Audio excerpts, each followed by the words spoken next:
discussing the issues affecting the health department. Sir, yung preparation ba ng assistance, it's being worked down the line. And it took them about, how many?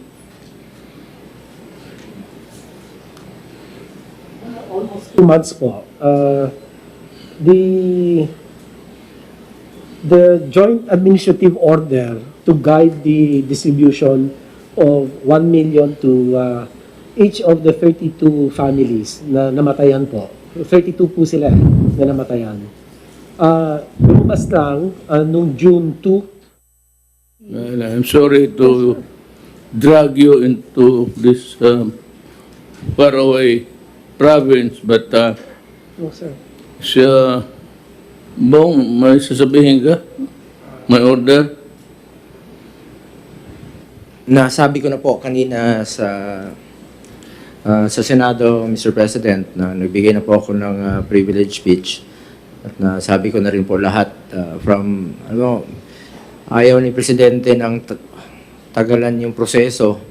And in fact, sa military, pag merong patay na binibisita si Mayor, ay pinapahatid niya mismo doon sa bahay yung assistance, cheque, pera, lahat.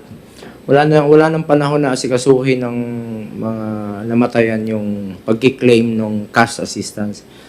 Pero hindi po katanggap-tanggap dito ay napasa yung batas March 23, March 24. It took 2 months para buuin yung IRR. Kaya nagsalita na po ako kanina sa Senado. Sabi ko, alam kong hirap na po kayo, sir. Hindi nyo kayang mag-isang gawin yan. Dapat naman po yung mga staff, mga ASEC, USEC, down to the directors, ay sana po asikasuhin nyo po yan. Kawawang-kawawa po yung... Hindi man natin nababalik yung buhay, hindi nababayaran ng cash assistance yung buhay nila. Pero konsuelo na lang po yung ibibigay na kaagad sa kanila. Yung gaya na ginagawa ni Mayor sa mga military. In 3 days, in 1 week's time, kahit pagdating pa lang dyan, pagdating ng bangkay sa Metro Manila, nandyan na yung cheque, nandyan na yung cash assistance para sa lahat. Inaasikaso na ano. Well, in that case, they are working under a parang sword if they are not liable. Meaning to say, wala silang kasali. But kung nakasali yung mga yan, hindi na rin natin pakinabangan yan whether they are really productive at this time or not. For the simple reason that we have to move fast. And if we have to move fast, I will sacrifice you even if you are not really a laggard or some... Mahirap kasi itong Pilipino hindi na natuto. Kakasabi ko lang, I count when I give an order for something to be done. Hindi ako nagbibilang ng araw, buwan. Nagbibilang lang ako ng araw. Teamwork naman tayo. I understand your problem. And I know that you have a hard time because of, there's the due process, every rules. Now, if you want it done in a hurry, the power to appoint carries with it the power to dismiss. And since it's an absolute thing, for lack of total loss of confidence, I'm removing them because they are not functioning. So we're wasting money paying for these idiots. Kalalaki pa naman ng mga allowances, mga sweldo niyan. There are so many well-intentioned and well-meaning Filipinos doctors and all, would want to serve government to contribute to humanity. And we do not have to suffer.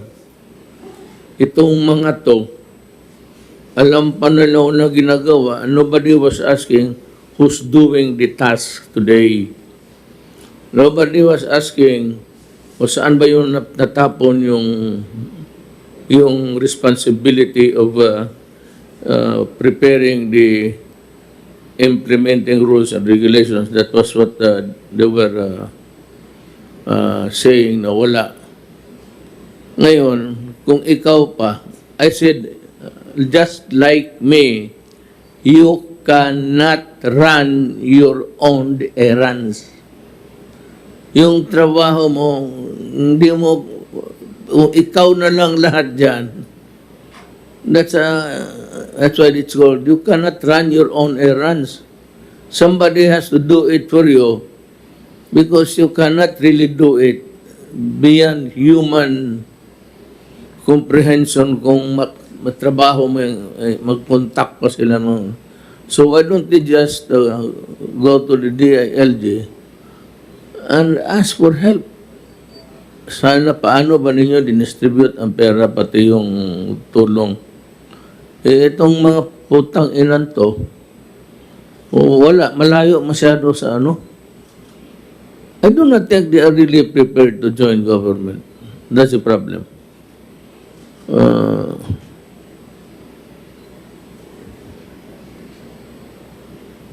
Ayaw ko kung ano mong sakit nito.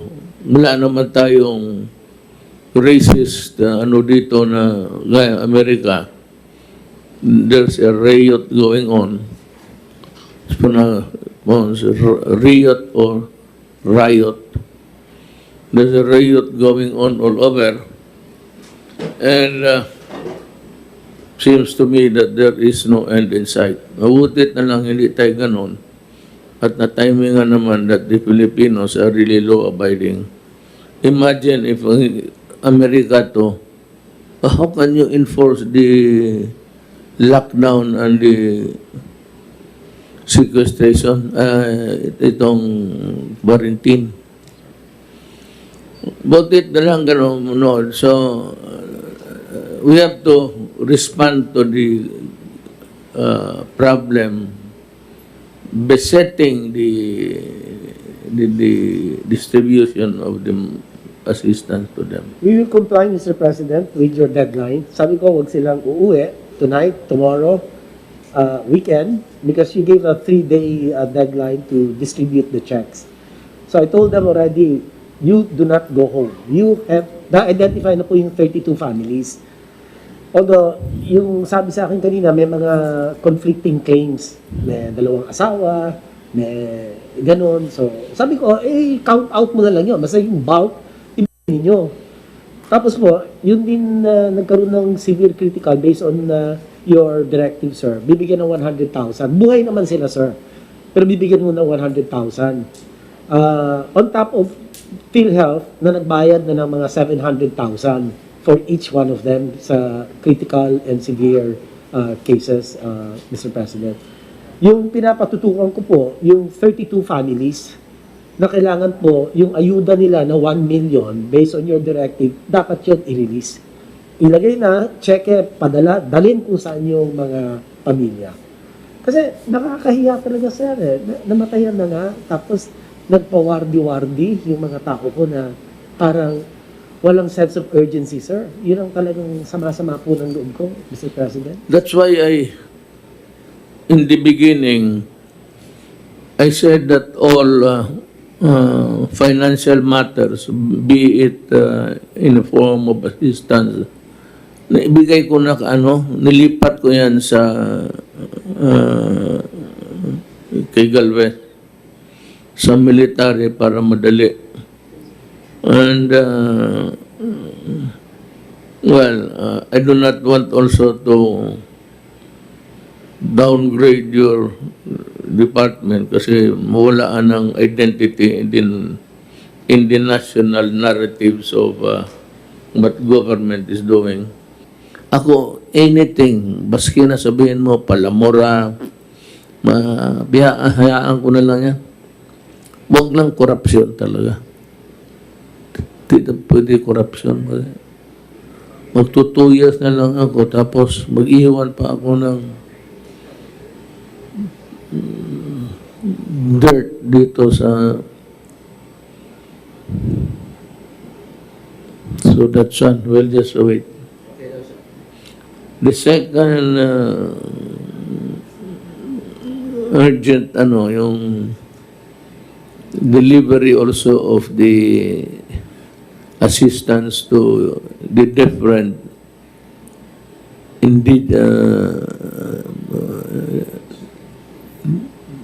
the indigent people, yung sa bukid. Do we have the mechanism for this already? Well, we can, but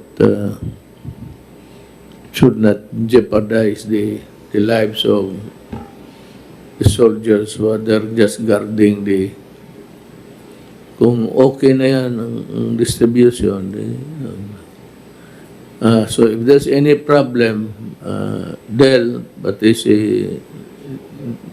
General Galvez, you can bring it out now. Bring it out now. Kung may problema kayo. Mr. President, yung pinagtutuan na namin ng pansin ngayon, yung repatriation pa rin ng mga OFWs at seafarers dahil ayaw nating maulit yung nangyari noong nakaraang buwan na naipon sila sa Manila at may umabot pa ng isang buwan. So, itong nakaraang araw, nag-meeting kami nila Secretary Bello, Secretary Anyo, Secretary Galvez, at saka yung ibang pang mga ahensya na involved dyan. At napagkasundo namin, Mr. President, na pagka dumating yung OFW, pag dumating yung OFW, maximum araw na manatili sa Manila ay 5 araw lang. Could be less, but the maximum is 5 days. So, nandyan na po yung aming sistema. Okay na yung ating mga testing. We have enough testing facilities now all over Metro Manila. And kayang-kaya na ho natin yung darating ngayon. According to Secretary Bello, mayroon pang mga 42,000. So siguro ang gagawin namin nila Secretary Galvez at Secretary Anyo ay control natin yung pagdating. Siguro 1,200 a day. 1,200 a day. Kung medyo lumuwag-luwag pa, we can increase that to 1,500 or 2,000. And then, para mabilis yung ating processing. Ngayon, Mr. President, maliban sa OFW sa seafarers, marami din tayong mga Pilipino na nasa abroad. Hindi sila workers, mga returning Filipinos na naipit, mga turista na naipit doon sa ibang bansa, estudyante, at saka yung mga permanent resident ng Pilipinas na mga dayuhan, but they have their homes there. Kasama na ho yun sa ating ipaprocess. So, pero separate sila doon sa OFW dahil yung OFW at saka seafarers, tayo sasagot sa kanilang mga testing, yung overseas Filipinos na babalik, ay sa kanilang gastos po yun, Mr. President. So, maasahan po ninyo na itong darating na araw, ay maayos na ito, smooth na itong ating processing ng mga OFWs. Yes, I would just like to know if there is somebody on our end in gobyerno doing the orchestration there para there's a sense of order in their coming back, calibrated para hindi tayo maipit. Yes, Mr. President, ang arrangement ngayon, yung DOLE, yung labor attaché doon sa ibang bansa, nakikipag-coordinate sa DFA para pag bago parang dumating dito, bago pa umalis, alam na namin kung sino sila. E pagdating dyan sa airport, nandyan din yung ating task group, one-stop shop sa airport under Secretary Yano. Mahigpit po ito, Mr. President. Magaling itong si Yusek Yano. Ka-appoint lang namin ito nakarang araw at salagang hindi niya tinutulogan nandun sa palagi. So, okay na po yung ating orchestrate niyan. So, DFA, yung Labor Attaché, mag-coordinate sila din. Punta dito sa DFA yan, tapos kasama na rin ang dole, and then ilagay natin doon sa one-stop shop para pagdating nila, alam nila kung mga pangalan, alam nila kung saan pupuntang probinsya para mabilis na yung ating monitoring. That's good. Kaya pala, Mr. President, yung inyong order na ipadala natin sa probinsya yung 24,000 po. Okay, passer po. Okay, okay na po. As of end of June of May, yan na po ang naipadala natin sa mga probinsya. That's all. The day that we learned about the plight of the returning overseas Filipino, we were able to implement a solution for them to be back home. This should be our number one worries because they are Filipinos. So, I'd like to commend you, General Galvez, for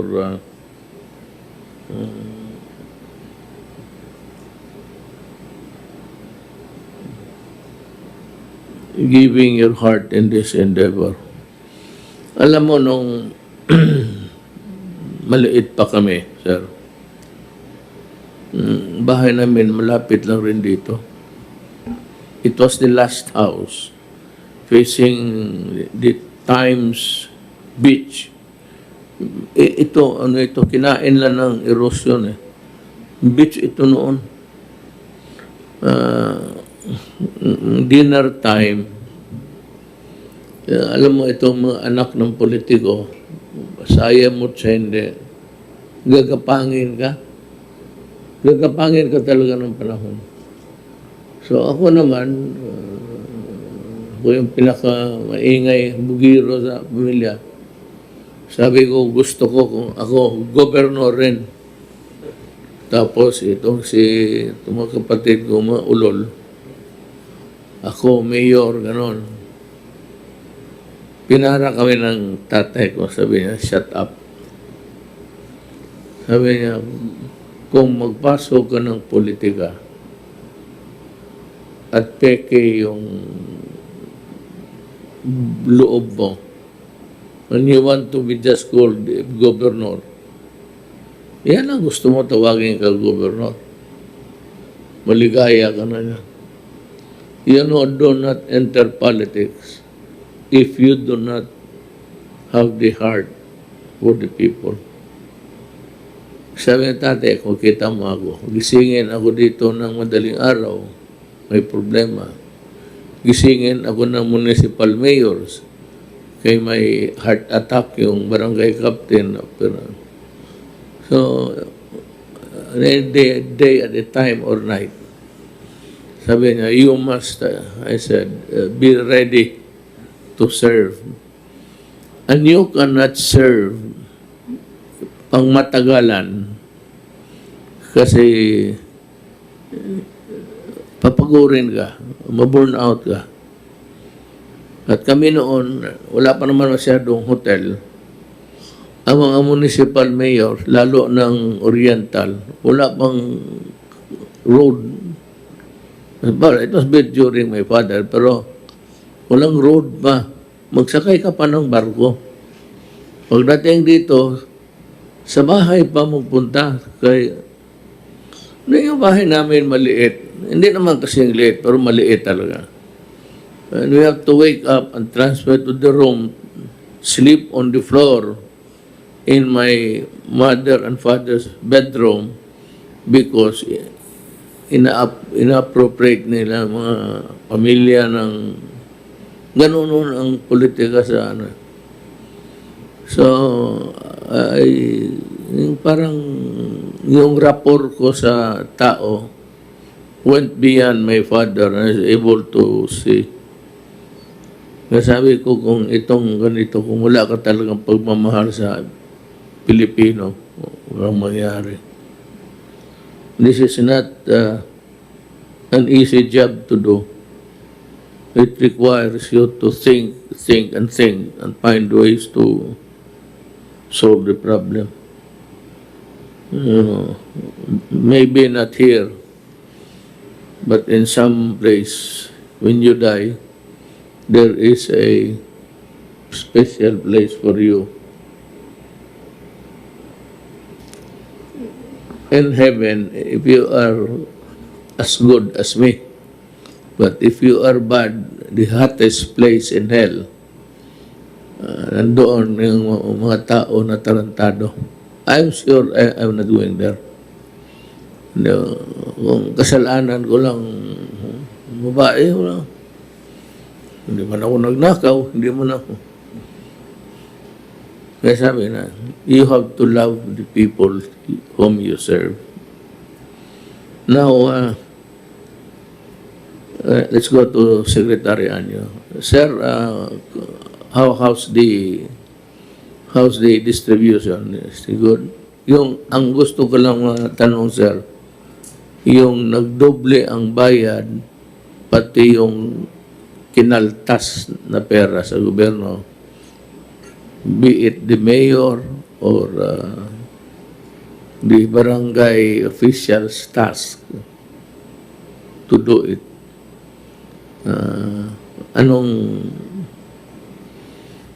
Opo, Mr. President, tuloy-tuloy po yung pagkuha namin ng mga pangalan at pagkaso sa mga barangay officials nito. 155 barangay captains and officials na po yung aming iniimbestigahan. At ang 3 po ay nai-refer na namin sa ombudsman. Maganda po rito, marami nang nagsasalita. Kasi po lahat ng mga nakatanggap ay ipinaposte namin yung kanilang mga pangalan sa mga barangay halls para makita ng mamamayan kung sino talaga yung mga nakatanggap. At dito lumabas na yung mga kamag-anak, asawa, miyembro ng pamilya ng kapitan na hindi naman dapat tumanggap. So lahat mo ito ay kakasuhan namin sapagkat labag po sa batas yung kanilang ginawa. Sa unang trans po ay halos kompleto na. Almost 99% na yung ating na-distribute at piniprepare po ng DSWD yung pangalawang trans. At unahin po natin yung 5 milyon na hindi nakatanggap. Sa huling ulat po ay 4,094,311 names na ang naisubmit ng ating LGUs. Sila po yung bibigyan ng priority. At nakahanda naman na din po sa second trans, tutulong yung Armed Forces tsaka Philippine National Police sa pagdidistribute. At ang gagamitin naman karamihan dito ay ATM payment scheme. Kaya baka mas madali ang pagpapatupad ng second trans.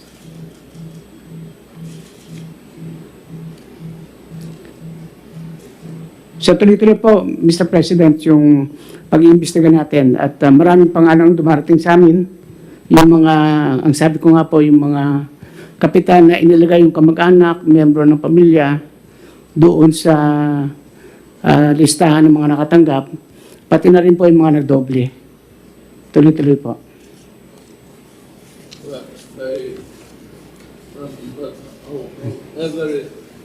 However you look at it, it's still malversation. Once public money reaches your hands for a specific purpose, tapos na wala. And even donations during typhoons or calamities. Pagka may tao nagpunta sa barangay captain, sa mayor, na mubigay ng pera, Pag tinanggap mo yan, becomes public funds already. Doon sa, kunin mo sa purpose. For what purpose? If it was given for a private purpose, fine. So kung sabihin mo, tulong para sa tao sa napinsala, sa bagyo, gano'n, wala. Public funds yan. Sigurado. Secretary Anyo, one question lang po. Marami nagtatanong sa Senado during the hearing. Yung sa motor, mga kamag-anak naman sila, mag-asawa o mag-anak, ano pong decision ninyo dito? Kasi nahirapan sila ngayon, yung iba nagbabike na lang po sila. Motor yun ang medyo maraming gusto na basta kamag-anak, anak, magkasama naman po sila sa bahay nila, papayagan ba silang mag-angkas? Kasi hirap talaga sila ngayon sa transportation. Walang jeep, walang bus. Minsan naglalakad na lang po daw yung iba. Yes, naiintindihan po natin yung hirap. Pero sa base po sa panuntunan ng DOH, yung minimum health standards na physical distancing, napakahirap i-practice sa motor. At kahit sabihin natin na sila ay mag-asawa o magkapatid, pero ang virus ay walang pinipili kung mag-asawa. Kaya nga kahit po sa bahay, dapat may physical distancing pa rin. Kasi hindi talaga guarantee na kung magkapatid o mag-asawa ay parehas kayong negative. Lalo na kung pupunta kayo sa opisina, pag uwi ninyo, hindi natin alam kung may virus nang dala yung isa, magkasama sila sa motor. The next day, yung asawa naman nung napunta sa kabilang opisina at nahawa. So, ito naman po ay hindi forever. Darating naman tayo sa bagong normal, kung saan may mga zero cases talaga na, pwede natin pong ilaw.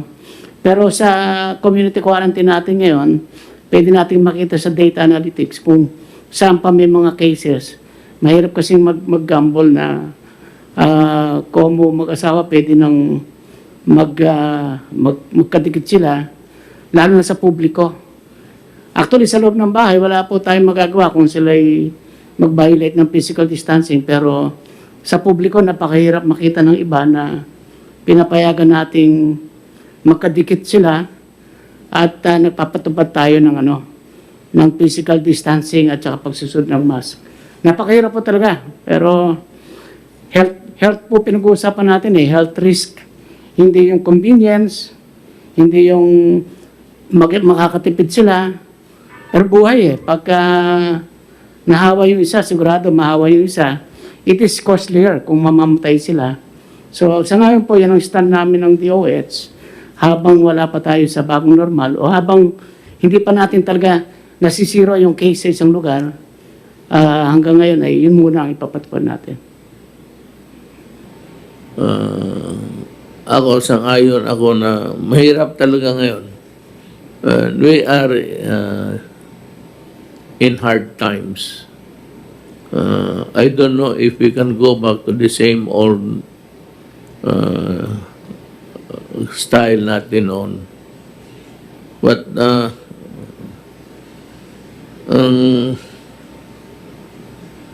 ang mukha ko na lang nakadikit palagi sa CNN, especially when it comes to the doctors who will be talking.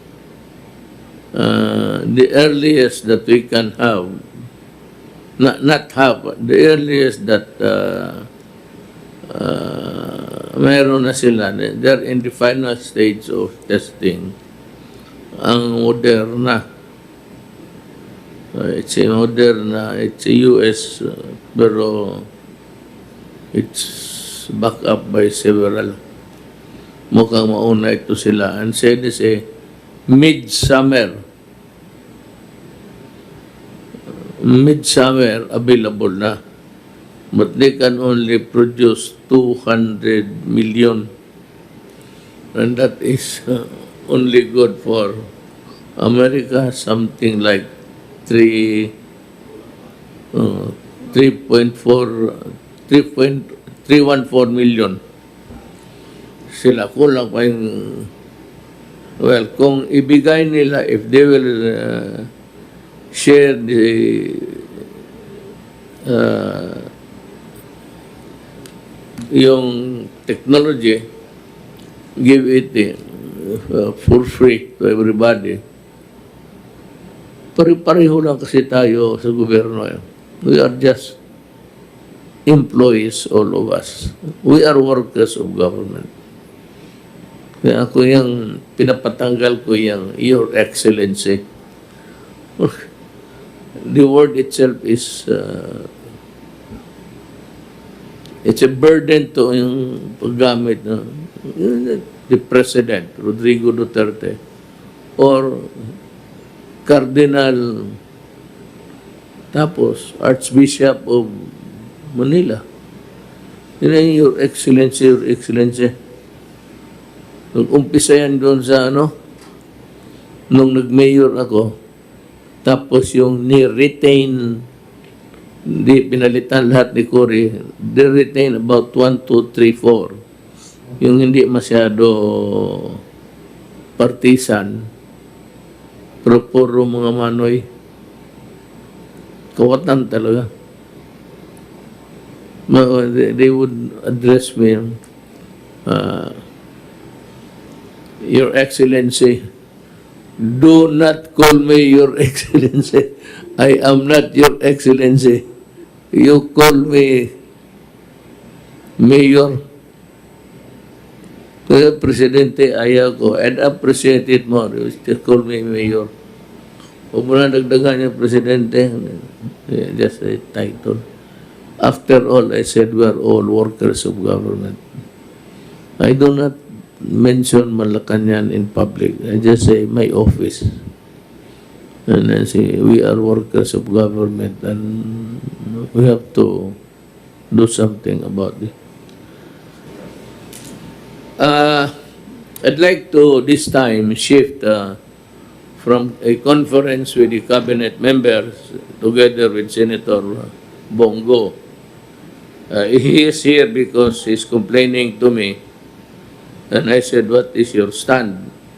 I said, I'm going to deliver privileged speech because this is something which boils down into a public interest. Di sinasabi ko na noon na madalian to. Itong mga assistants dapat dumating kasi nga pagkain ng iba. Kung pagkain, mabahaw na yan, mapapanis na. Kaya pati yung mga bigas, sabi ko, it must be delivered forthwith. Or, another word for that is immediately. Ang nangyari ho, dito sa release ng namatay at nagkasakit, at yung 1 million sa namamatay, iutos ito sa bayanihan act. At bakit?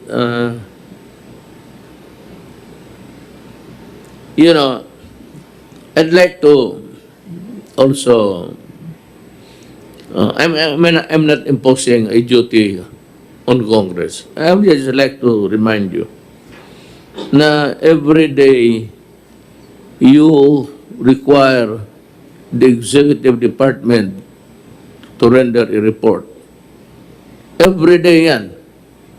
So dapat nakita na rin ninyo, nasilip na rin ninyo, bakit wala yung tulong sa namatay pati nagkasakit.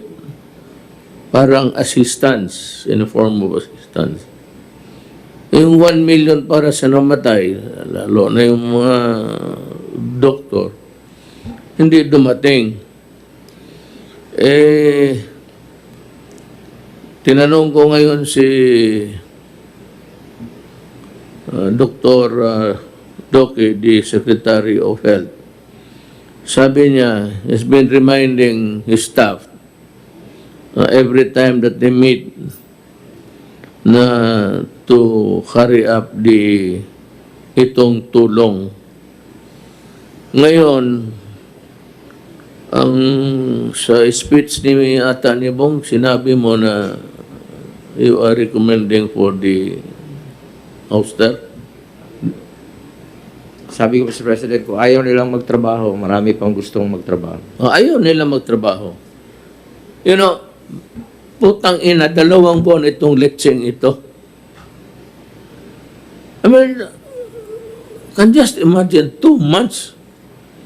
Tapos ang sekretary ng binubugbog araw-araw kasi wala siyang gawa. Sino palang paggawain ni Doke dito? Ang Bureau of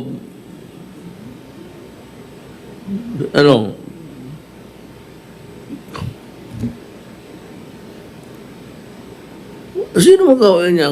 Paggawain niya, yung Department of Health. Hindi yung Bureau of Fire. Saan mo pala siya maghingi ng tulong? Where do we get the resources? Both money and the human workers there. Sa kanyang opisina. At 2 buwan, this is totally unacceptable to me. Now, I am asking Secretary Duque to form a new team that would focus on the immediate delivery of the assistance that should be given to those who were yung namatay tapos yung nagkasakit. Na expect it within 24 hours. Kaya kung wala pa kayong trabaho, mas lalo na. Buti sana kung maabutan ng a new team who will take over na mayroon silang makitang trabaho ninyo, and from there they would just add the other kaalaman and an expertise, and then directly deliver the assistance immediately. Secretary Duque, you have the full authority to assemble a team.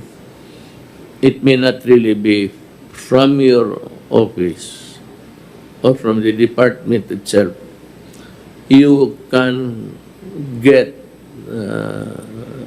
persons of known honesty dyan sa opisina mo, even temporary, just for a new designation, just to take care of these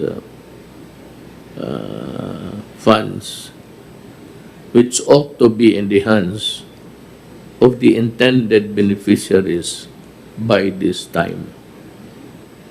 So, dito tayo sa corruption still. Yung lahat na tinanong ko kasi si General Anyo ngayon, yung lahat na nakasala, those who malverse, money intended for the public purpose, pag nandiyan na sa kamay ninyo yan, it's malversation. Baski na donation, may nag-donate dyan sa iyo, tapos tinanggap mo, alam mo, i-donate sa mga tao intended for fire victims, flood victims, o ano. Pag tinanggap mo yan, on that condition, upon that kind of agreement, once you accept the money and you misspent it or misappropriated, it is malversation. And kung barangay captain ka, one of the things there is you are barred from holding office forever. In addition to the crime that you have committed. Kaya wala kayong maasahan tulong sa akin. For after all, did I not warn you earlier na huwag itong pera na itong inappropriate ng Congress binigay para i-implement natin, huwag ninyong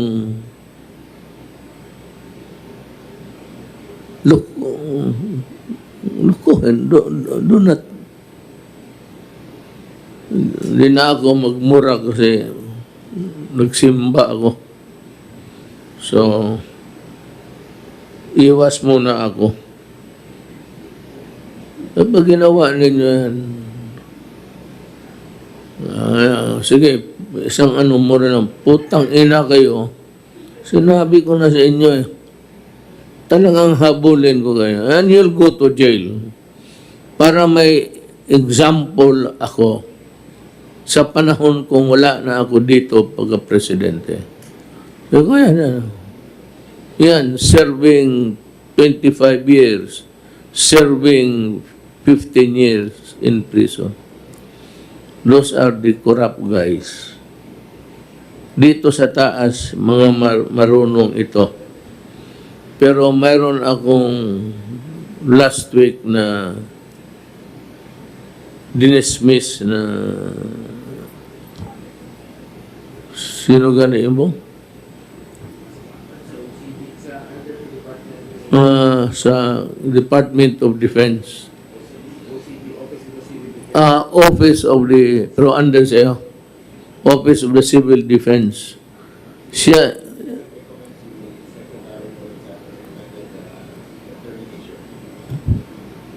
yung tigabili. Siya yung purchaser. Tapos siya rin yung doing what he wants with the money. Sabi ko, hindi ninyo pera yan, huwag ninyong gastusin na hindi yun. Kayo naman, yung mga scam ngayon, mga mask, mag-order kayo through online, Sos Mariosep. Huwag kayong do not go for that kind of shit, yung magbili-bili kayo online, magmask, tapos ang kakatext inyo is from Pampanga, from Abra. Sama sila makuha ng mask doon. Wala nga dito sa Manila.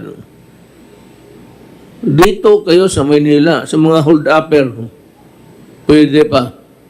Pwede kayong bumili. Mayroon pa yung putang inang stock ng mga animal na yan. Wala dito. So be careful about lukuhan to ngayon.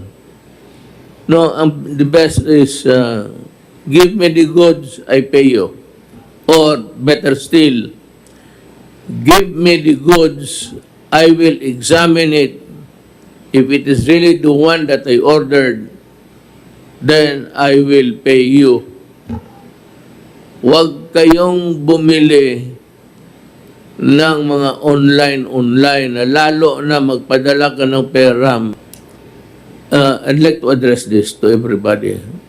Mga kababayan, do not fall for that thing online. It has never been perfected.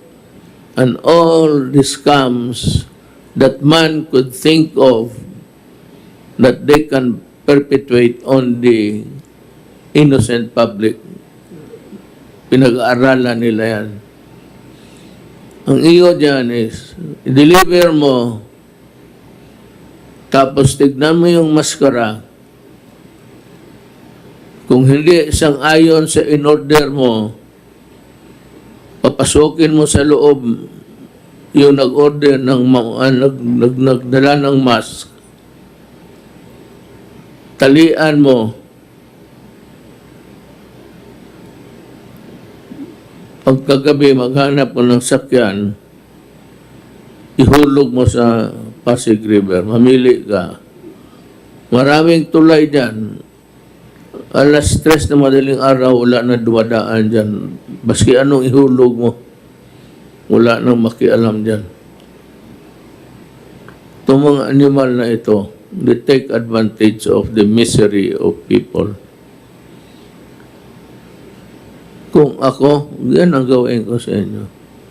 Talian ko yung paa ninyo, pati kamay ninyo. Saksakan ko yung bunganga ninyo, yung medyas ninyo mabaho. 5 araw na walang laba. Tapos talian ko ng panyo. Ihulog kita sa Pasig. So,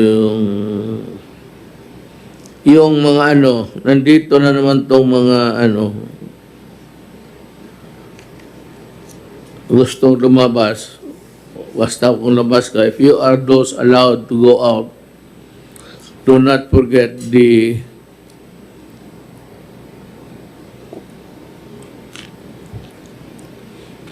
yung alcohol, mura lang man yan. Huwag mamarami. Isang tulo na. Bibang, akin na lang ito. Maganda. Ganon lang yan. Wag mong, 3 drops. Tsaka, for all government workers, lalo na yung cabinet members and the senators and congressmen and the bureaucracy, yung bureaucratic echelons. Sinabi ko I said this when I was bago pa akong mayor.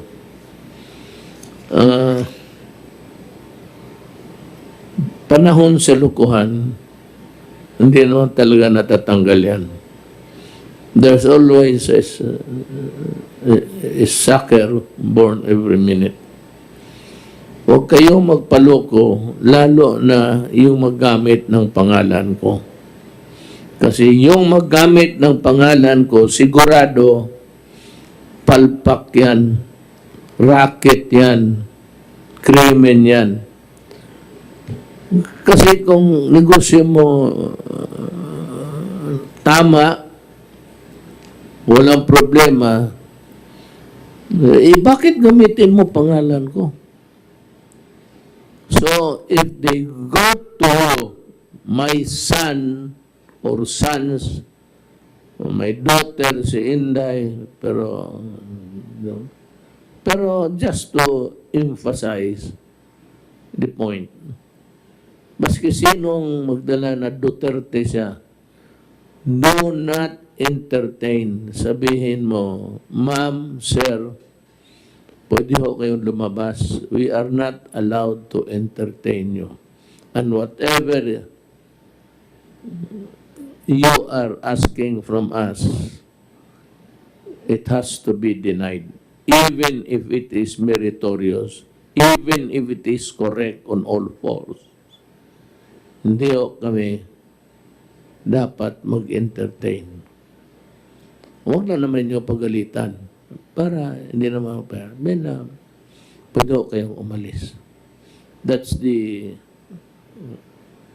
Kasi si Mayor hindi talaga nakikaalam kailanman. Kailanman, hindi ako nakikialam ng... Wala nga papilis tumadaan sa table ko, either di sa bahay o sa opisina. Basta transaksyon na perang mga reclamation, mga billion MRT. Kita mo itong land registration. Away-away na sila kasi 1,000 hectares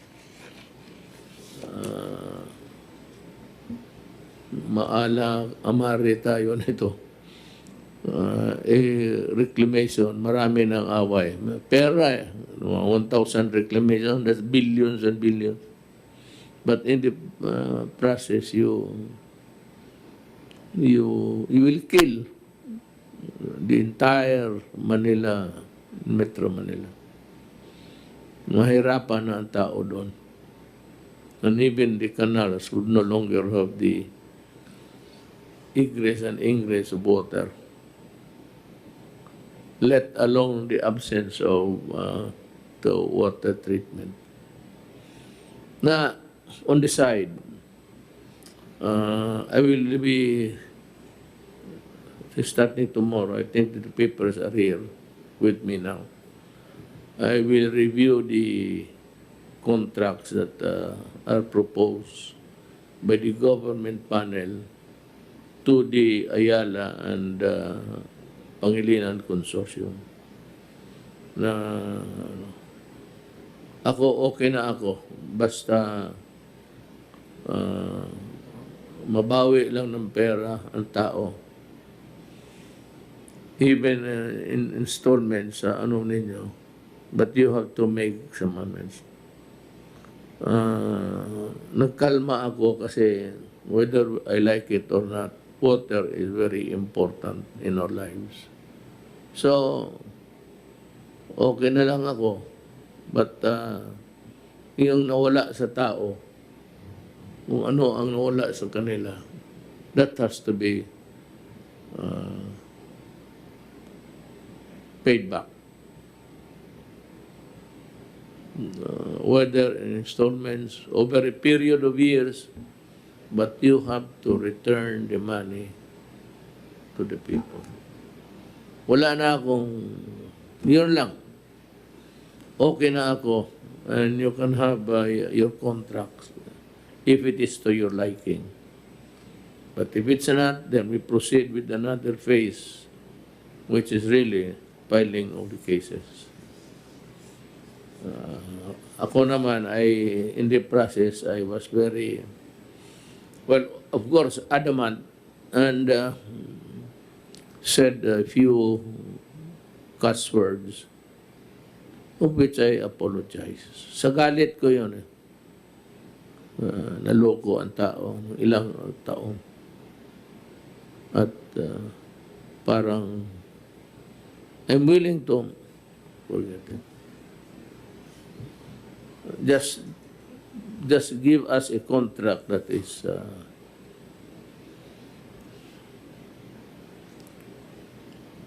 fair and also a fair of the return of the money of the people. Kaya wala namang, well, an example is yung water treatment. You started to collect 1957. It is now very late in the day, and there is no, and still, I don't know if we are collecting. That has to be returned to the people. Equity and fairness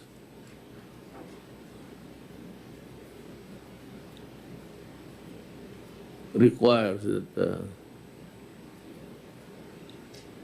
we should return the money to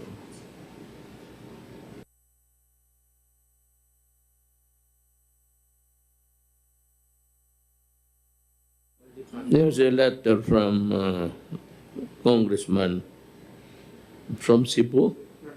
Buong province of Cebu yan, Mr. President. Dito lang, tanda.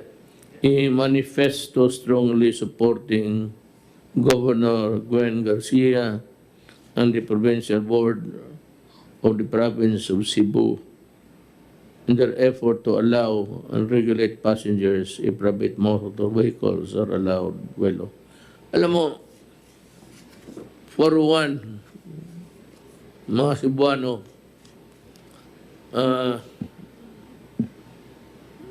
nanalo ako sa Cebu by binigyan ninyo ako ng boto na makalilisang. You supported me to the hilt, and one of the factors that gave me the victory in the presidential election. But alam mo, much as I would like really to accommodate Governor Garcia and the board members, here's what I can say. If I begin to give an exemption to one, which, because I will open myself to charges of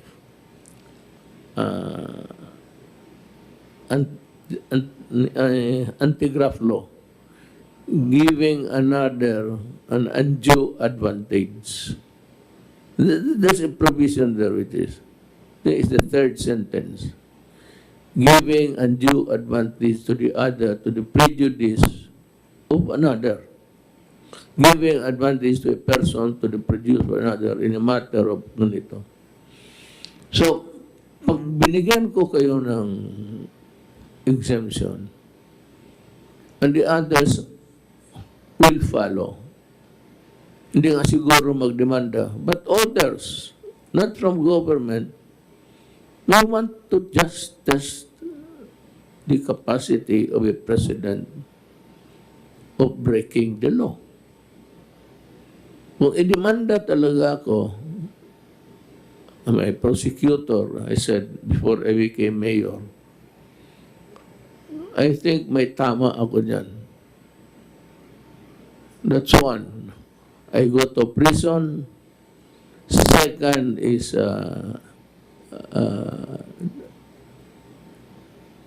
discriminatory, if at all, because ang discretion ko is used to excuse one from the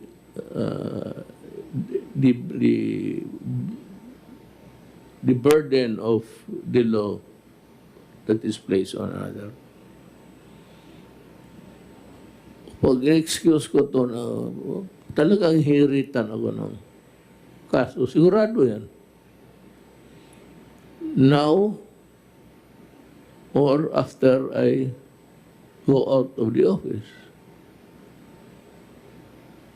Ang tinatakot lang naman nila sa akin na ipakulong nila ako sa International Court of Justice, Court of Criminal Court. Hindi man ako naniwala dyan. Pero dito, Philippine setting, talagang mayayari ako. If somebody will file a case,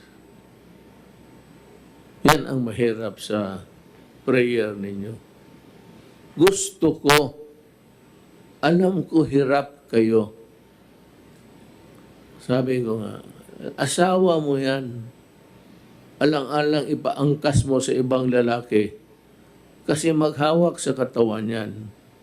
Mind you, kayo nagasakay, nagaangkas ng motor. Huwag kayong maghawak dito sa side lang, yung sa upuan, You have to place your hand around the guy.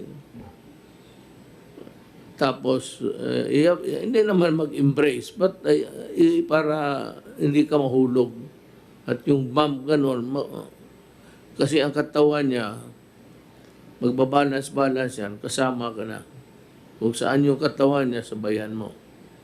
Now, I'm sure that many are not so happy with their wife embracing the motorcycle driver. Kaya nga, the law is hard, but it is the law. Wala talaga akong magawa. Itong akin po, hindi, it's not my discretion. Just because I'm the president does not mean that I can ignore the laws of the land and favor. Wala akong ipagmalaki na sa gano'n. Yung mga cabinet members ko, hindi ko makilala yan. Hindi ko makilala.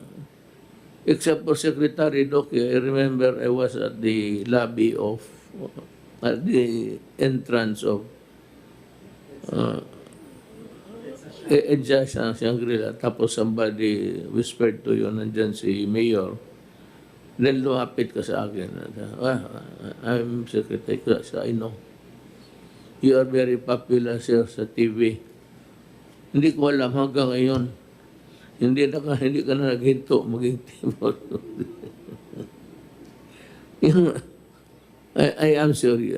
I said, it's not your fault.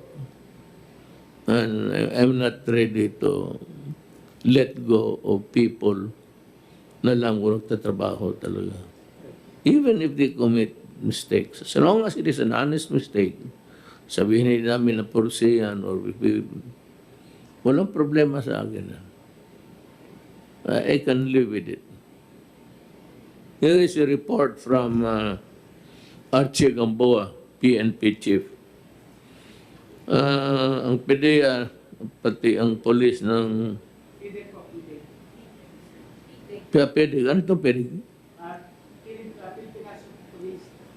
Philippine National Police Drug Enforcement Group. Ah, Opo. PDEG, ang Bulacan PNP Provincial Office successfully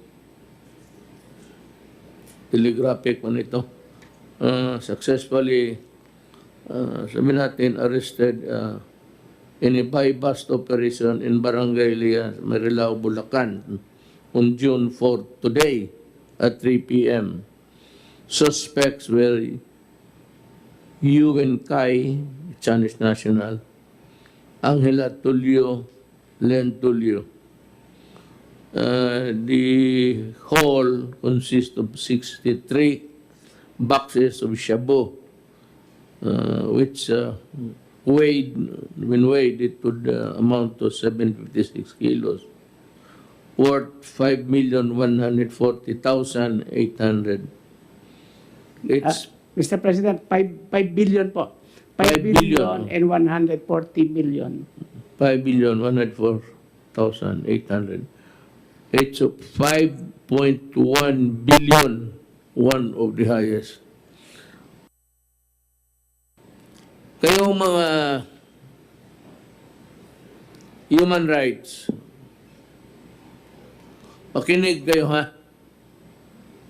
Makinig kayo. Potang ina ka, makinig kayo sa akin. Ang Pilipinas hindi talaga nahinto. We are already a transshipment at saka yung Senyalosa, yung dreaded gang ng South America na Senyalosa sa lugar ng Mexico yan, pumapasok na dito. Kita mo, 5.1 billion. Malaki to. Tangina ninyo, hindi matapos itong, sabi ko ganito, 5.1 billion. It will destroy my country. Because the 5.1 billion of shabu will be consumed by millions of people. Tapos kayo dyan, kung may mamatay, may namatay na pulis ko, wala lang man kayong... And many policemen have died along the way in our journey to fight drugs. Isa yan sa pinangako ko.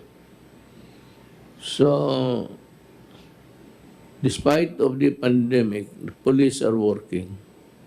So, kita mo ang mga police ko, nagtatrabaho. So, unmindful of the fact that they can get the COVID by their dedication.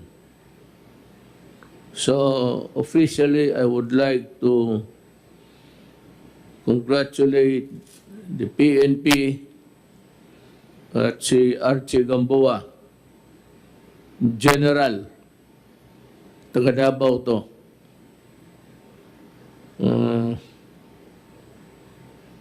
You have my snappy salute.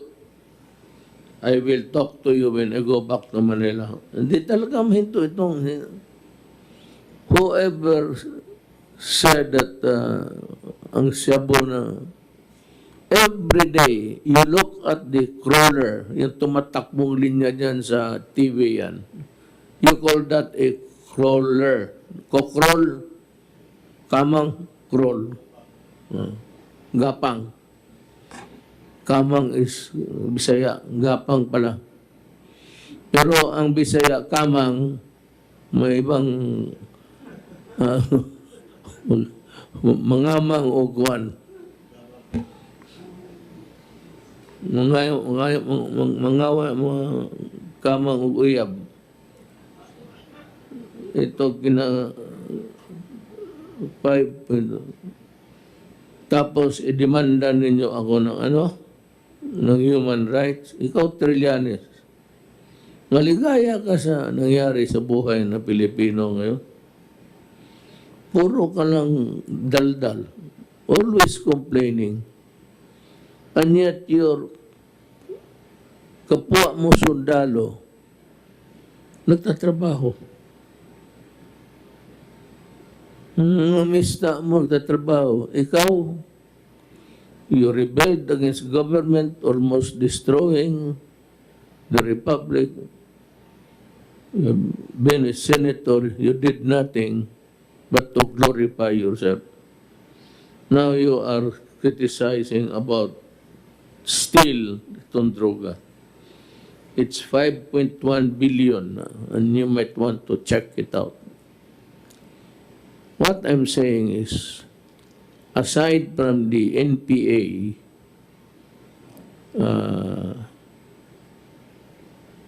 isang problema talaga natin ang droga. And of course, ang Abu Sayyaf, the terrorist here in Mindanao. Marami yan, mga maote, mga splinter group, all engaged in illegal activities. So, may sabagay, ito tatlo na ano, siguro buhay ito, kaya wala mong sinabi patay. Pero, okay lang. Okay lang. Kaya may mga tao talaga na hindi rin matanggap na konsensyang mamatay. Pero ako, sabi ko nga, if you destroy my country distributing 5.1 billion of shabu all throughout the country, I will kill you. I will kill you and I will say that itong mga Chinese, I'd like the Chinese government to know that there is so many ways of fighting corruption. But one of them that is really pisses me to no end will be those things that it destroys my country. The human resource.